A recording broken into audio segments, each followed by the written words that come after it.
Hello everyone. Good afternoon. Welcome to your Gradeup class. Hello Shivangi. Hello Sri Soumya. Hi Vishal. Good afternoon. So, are we ready for our CAT RC indirect questions? Good afternoon Tanvi. All right. Before we start today's class, good afternoon Sonia. Before we start today's class, I have two important announcements. Of course, the first one is usual. Subscribe to our YouTube channel, download our app. We have the MBA Super Conclave coming up on coming up through 24th to 26th, 3 days or 2 days of conclave we have.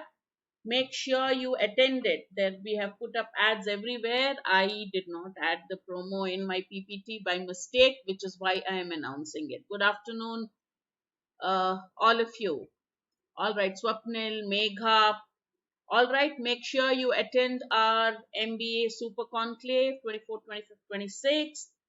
I will be there on the 25th to tell you all about how to do well in the VARC section. The others are there who will tell you how to realize your dreams of getting into the IIMs. All right. Good afternoon, Ashima, Ritika, Piyush, all of you. A very good afternoon. Today we are going to start off with a passage which is slightly tough because I wanted to give you indirect questions. I think we've done enough easy passages. This is a slightly long passage. You know why it is long? Because it's taken from many years back. It is about almost 1,000 words. All right, so I will help you summarize it, which is what you should do to all passages, whether they are easy or tough. So we shall start it off. All right. Swapnil, all of you are supposed to join the conclave. All right, everyone, the more the merrier. So just call the number and just join, download the Gradeup app, call the number. I will give you the number of our support team and you can join. All right.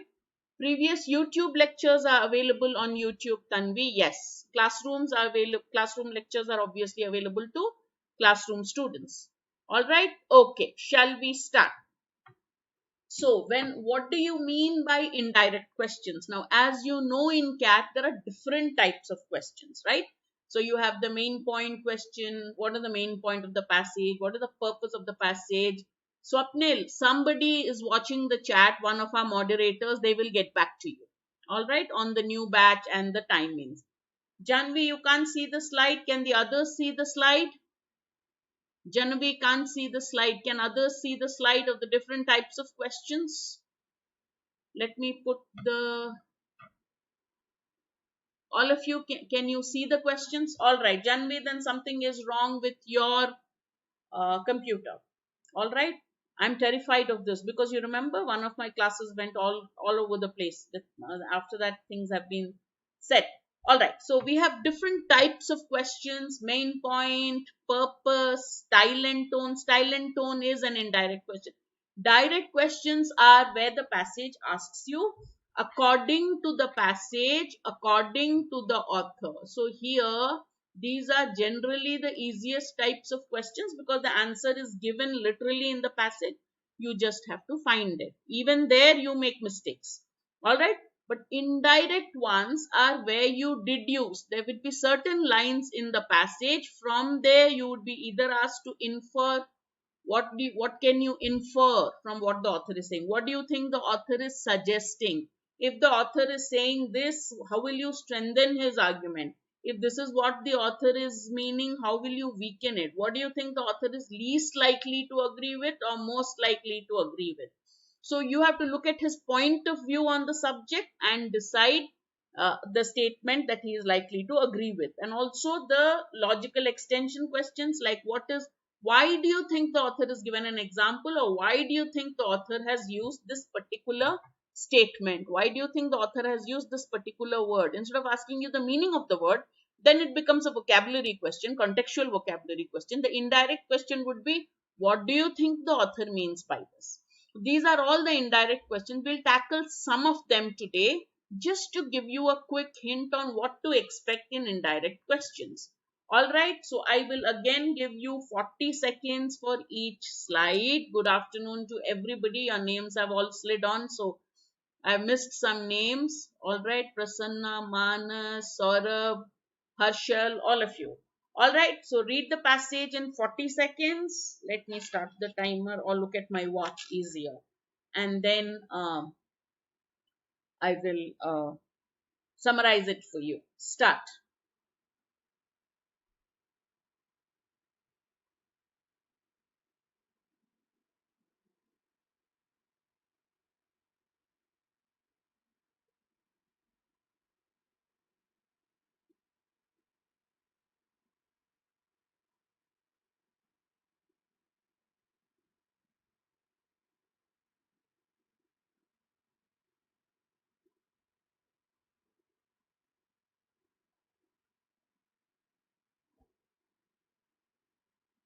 So, what does the author say?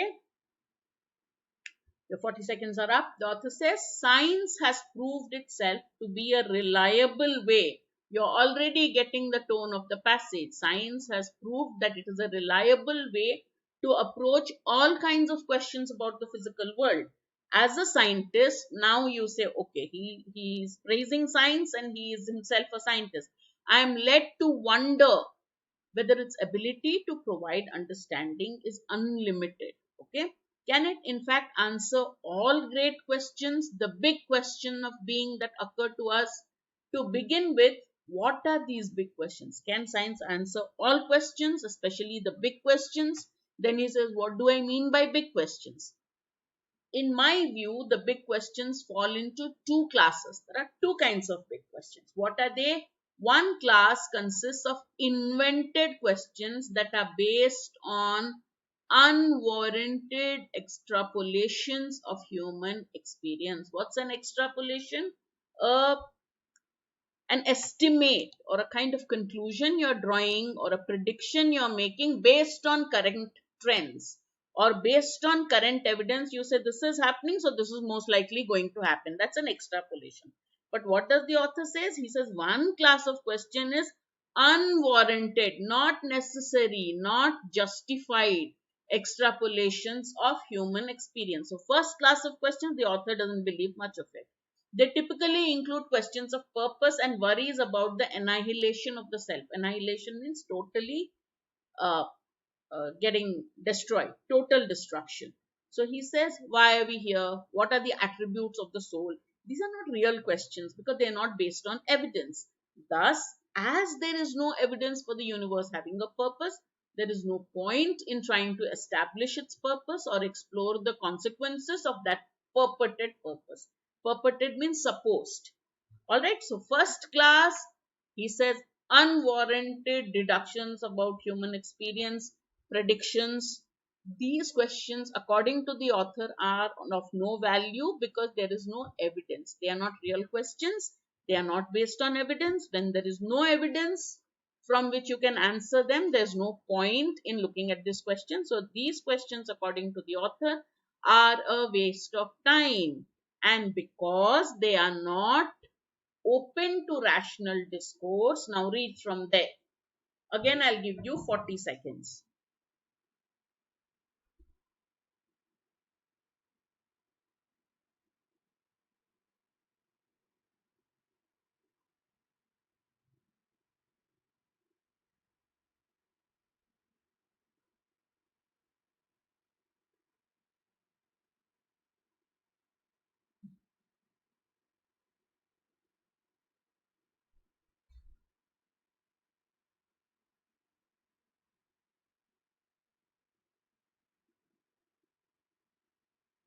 So what does he say? The first kind of questions are not open to rational discourse. There's no evidence, there's no basis for these questions.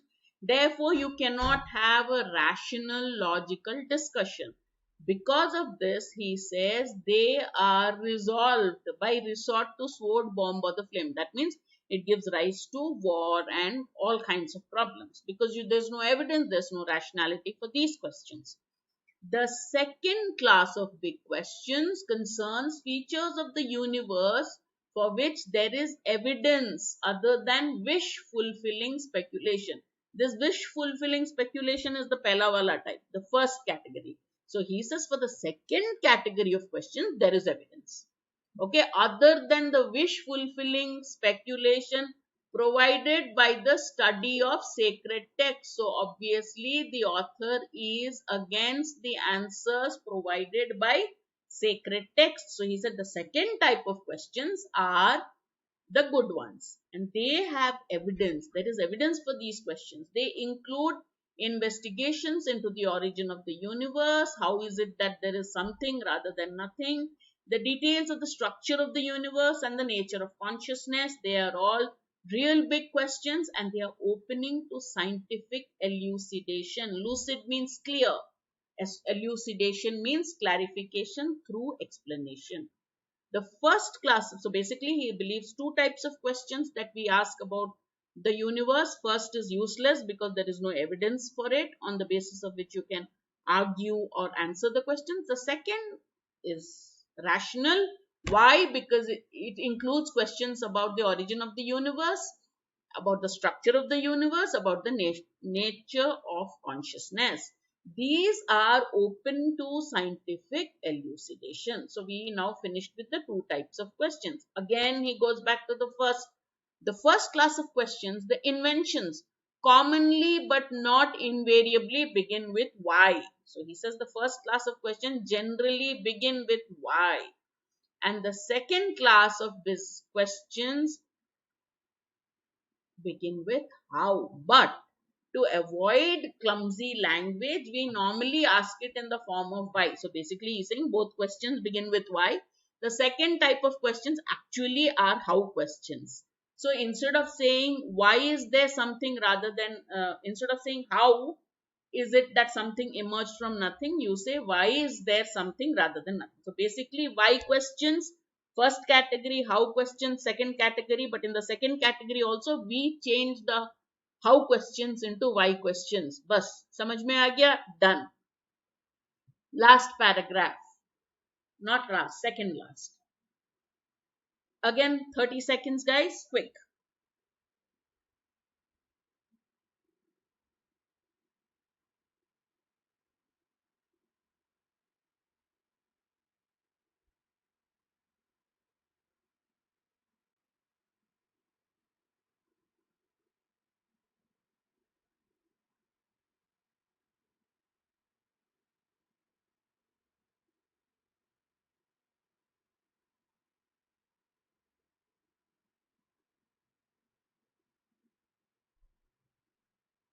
All right, next he says, okay, so you're going to criticize me. What are you going to criticize me? You're going to criticize me of circular argument or circular reasoning. That means the beginning and the end, it goes round. The premise forms the conclusion is the premise for the other one. That is, he says, big questions can be answered by science, and only science can answer such questions. Okay, so what are big questions? One which can be answered by science. Only science can answer those big questions. So there is no beginning or end to it. He says, okay, that might be so. Publicly accessible evidence is surely an excellent sieve for distinguishing the two classes of questions. So we have evidence, what is publicly available. And based on what is publicly available evidence for answering questions, you can find out which is the first category of questions, waste of time, and which is the second category of questions which can be answered. After all, the foundation of science is evidence. So when there is evidence, it's a good question. When there is no evidence, that's a waste of time. Next, he compares science with the great painter sculptor Michelangelo. He said the young Michelangelo demonstrated his skill as a sculptor by carving the ravishing Pieta in the Vatican. The mature Michelangelo has already demonstrated his skill, so he broke free of the conventions and created his extraordinary later quasi-abstractions, part abstractions, not totally abstract. Science also is like that. How 4 centuries of serious endeavor from Galileo onwards, science was evidence mingled with mathematics, and the extraordinary reticulation means system or it's like a network of concepts and achievements emerged. So First, it used evidence, it used mathematics, and it made this extensive uh, network of concepts and achievements. And now science has acquired maturity. Right now, what will science do? From elucidation of simple observations, it is now capable of dealing with the complex. Read the next paragraph along with me. So now the emergence of computation as a component of the implications of theories, detection of patterns in massive data sets has extended the reach of the rational. So whatever you can extrapolate rationally has gone almost like limitless because of computation, data sets, detection of pattern in data sets, and therefore scientific methods has been enriched because the analytics in science has become augmented, means it has added to the analytical aspect of science. The triple pronged armory of science, that is the observational, the analytic, and the computational, all this, it is a three pronged attack. It has three parts to it. You observe something, you analyze it, you analyze patterns, and then you have sets and you compute. Now the computational aspect has now made us ready to attack the real big questions. And what are the real big questions? How did the universe begin? How did matter become alive? And how did living matter become self-conscious? Good passage, excellent passage. Now when you simplify it to yourself, this is something you should do whenever you read.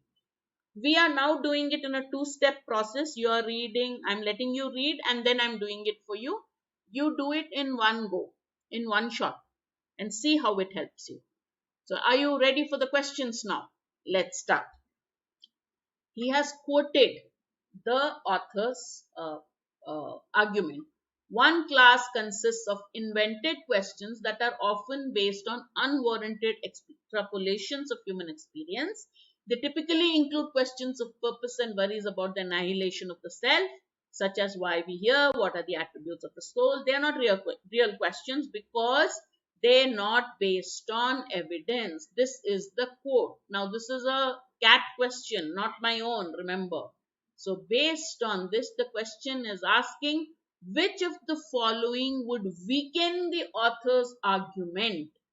So when you are saying he has discounted an entire category of questions saying they're not real questions because they're not based on evidence. You would weaken that argument by attacking that they are not real questions because they're not based on evidence.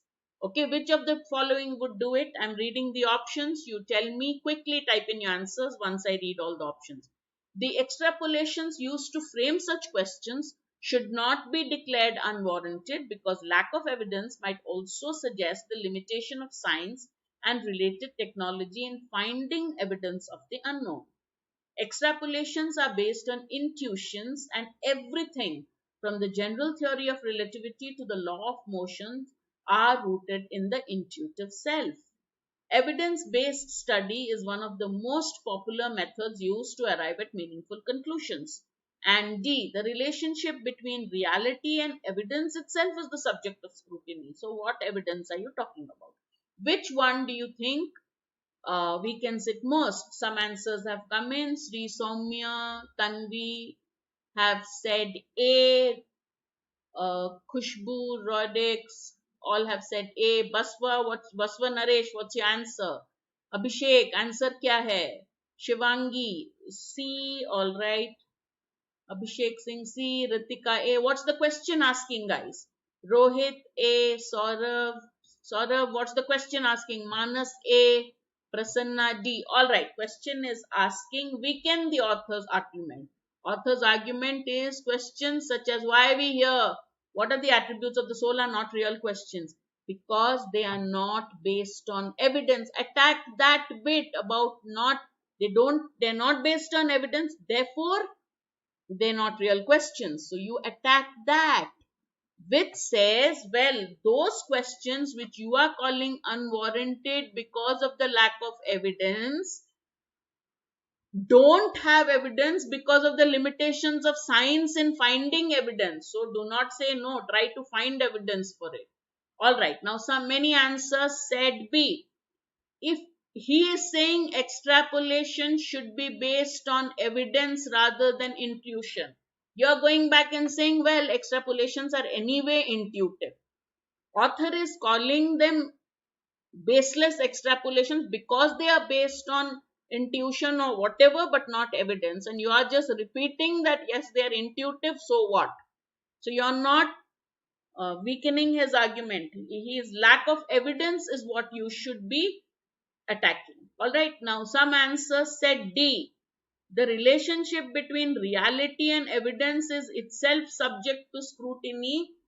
If the relationship of reality and evidence is itself subject of scrutiny, then author says, why ask questions about which evidence is not there? So where is the question of reality and evidence? He is saying, once for which evidence is there, we shall go on it. So question is not about reality and not. Question is questions based on evidence. And you are going into out of scope of the question by talking about the relationship of evidence with the so-called reality. Author is not saying anything about reality. You understood? So D is, author has nowhere said anything about reality. He says we ask questions about a lot of things. Out of these questions, some are useless because they're not based on evidence. You can ask questions. Scrutiny means examination, strict examination. So when you're saying, well, what is the relationship between reality and evidence? We do not know. We are now looking for it. We are doing is subject to scrutiny means subject to strict examination. That does not weaken his argument that these questions are useless because they don't have evidence behind it. Okay, so one where you say no, they are not useless. There is no evidence because science has not yet found a way to find an evidence for it. Therefore, A is the one which we can say. All right, this is the most difficult set question in the set. After these, the questions are easy. Understand what the question is asking, then immediately you will get the answer. Question 2. Which one is not an example of extrapolation? Now, if you know the meaning of extrapolation, I explained to you, you'll get the answer. If you didn't, let's say exam mein ye aaya and I am not there to explain what extrapolation means, and for some unfortunate reason you don't know what is extrapolation. You can see 3 answers are similar and one is slightly different. So based on that, you can know which is the wrong answer. You good to know what is extrapolation, making an estimate about the future based on current trends, making an estimate about the future based on current evidence. All right, so when you read the options, even if you didn't know the meaning, you'll get the answer. The bell bottomed trousers are coming back in trend, and maybe it is a sign that the clothing segment will experience a surge in the demand of clothes based on the fashion trends of the 80s. So he's saying, now what is the trend? Bell bottoms are back. What is his estimate of the future? Oh well, clothing segment will get this huge surge. So that will go. That is an extrapolation. He's making a prediction or an estimate about the future based on a current trend.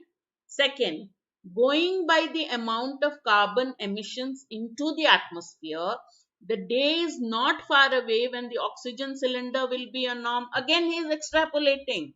Whether it is an extreme extrapolation or not, abhi the carbon emissions are so great that very soon, based on the current trend of carbon emissions, in the future, all of us will work with that in the, the oxygen cylinder at the back.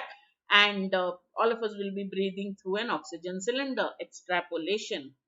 The increase in the sale of toys in town A, where 80% of the population is above 80 years of age, suggests that the buyer and user of the product is not always. You are drawing a deduction based on current sales. Why is it that 80 plus students, people are buying toys? Well, they are buying it for their grandchildren, not for their own consumption. So that's not an extrapolation. It's just a plain deduction. 2 plus 2. So therefore, yes, answer is C. Manas, Prasanna, Ritika, Ashima. All right, these are correct. Now, why not D? Pace at which we are losing our army personnel. What is the estimate about the future? Complete destruction is not very far. So in D also you are making an extreme extrapolation, an extremely, it's called slippery slope extrapolation when you see the worst. So, Janani, it cannot be A. You're saying Abhi, the trend is bellbots. Therefore, in the future, the clothing segment will have a surge in sales. So, you're extrapolating based on current sales. He is asking which one is not an example of an extrapolation. C, because you're saying 80 plus people are buying toys. Deduction apne liye nahi kharid rahe hain, they're buying it for their grandchildren, maybe. So that is not an extrapolation. It's just putting two and two together and saying that this is it. You often see people buying ice cream, no, thin people. I see absolute noodle like figure, and I'll say, oh, I buy ice cream for myself too. But when I look at them, I say, obviously they're not going to eat the ice cream. Ice cream is going for somebody else. The person who buys need not be the person who consumes, but that's a conclusion, not B. Megha. Answer of 2 is not B. Answer of 2 is C. Because what is an extrapolation? It's all about knowing the meaning of extrapolation. Abhishek Singh, true. All right. No, Rohit. If you read the question first, then read the passage. If you remember the question, then yes. All right. But generally, I tell the students, because it's a computer based test, so how much will you scroll down? In a paper based test, you can quickly read the question, and the questions are direct, then it's easy. But if it's a thing like purpose of the author, tone, style, those are things, still if it helps you, it's okay. But I find it a big pain to scroll through all the questions and then go back and scroll through the passage. I feel it's a phenomenal waste of time. All right, but passage and question are anyway opposite each other. Read the passage, read the passage quickly once, read it slowly once. That helps, Rohit. But look at what works for you. Paper based test, that works sometimes, but for CAT it doesn't work that much. I always tell students, see how many questions are there, maybe see the first question, but no point in reading all the questions first and then read the passage. All right, done. So question 2, what is the answer? Question 2 answer is C. C is a general deduction, not an extrapolation. Extrapolation is making an estimate about the future. All right. Okay, question 3. And all the extrapolations about COVID turned out to be false. Peak in April, they said. Peak in May, they said. Abhi July khatam hone wala hai, and cases are still spiking. So I don't know. What inference can be drawn from Michelangelo's example? Science is like Michelangelo, he said. And Michelangelo first proved himself when he sculpted the Pieta in Vatican. All over the Michelangelo sculptures, okay, all over. So in that people said, what a great sculptor. After that, he did what he wanted. I have proved my skills. Abhi, I'll do what I want. Science is like that, he said. In the past, science used, from Galileo, it used evidence, maths, and calculations. Now it's come to a point when it uses analysis, big data sets to answer the big questions, right? So what inference can be drawn from Michelangelo's example? A. So whenever they ask you Michelangelo's example, go back to the passage where he mentions Michelangelo, read it again. Your answer will be there in your mind. Okay. And make sure you read all the options. All right. Okay. Yeah, correct, Manas. Now that you have the answer, that science is getting more and more mature. Now read the options. Okay. One's innate skills helps in breaking free of the customs and traditions one is otherwise subjected to. A is not mentioned anywhere. Okay, unless one first plays to his natural skill set, one can never break free of conventions. It said nothing about going against natural skill sets. Is it C or D? I'm giving you, like Amitabh Bachchan, the 50-50 option. Like Michelangelo, science has trodden along conventional boundaries. It is now ready to answer the next question, that is the big set, by using other things. All right, now let's look at D. Science is progressive and it turns advanced levels where it has to answer questions as abstract. No, it said Michelangelo was free to do abstractions, but the author has never said science is going to answer abstractions. It's going to answer big questions. The questions are not abstractions. What's the origin of the universe? Consciousness in human beings. How can you call them abstractions? All right, so the answer is C, not D. All right, what happened to the screen? Again, something wrong with the screen? Can you all see the screen? Is everybody having a problem with the screen? Shivangi can't see the screen or can? Just write can see or can't see. Visible now? All right, good. Is it visible? Prasanna, Piyush, Janani, Manas, not clear? Is it clear now?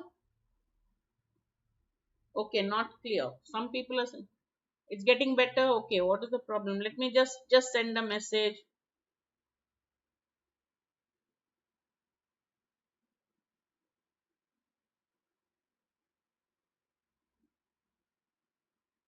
Can't see the fourth question. What is the author's attitude towards science in the above passage? Fortunately, second last question. All right, it's okay now. All right, second last questions. Let's just hope and pray it will be okay. What is the author's attitude towards science? He is saying science has answers, science is doing good. Is it pragmatically cautious? Is he being cautious? Pragmatic is practical.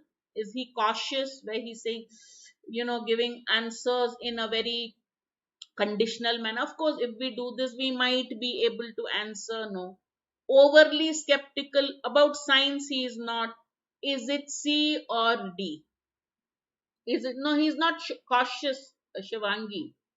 One, he has discounted all other theories. He says science can answer questions because of uh, new computational theories, analysis, and observation. So, which one fits best? And laudatory means high praise. Is he praising it really high? Is he using great words or is he being supportive? Science is good. See, this is an extreme option. Enthusiastically laudatory. Laudatory means high praise. To laud is to praise something.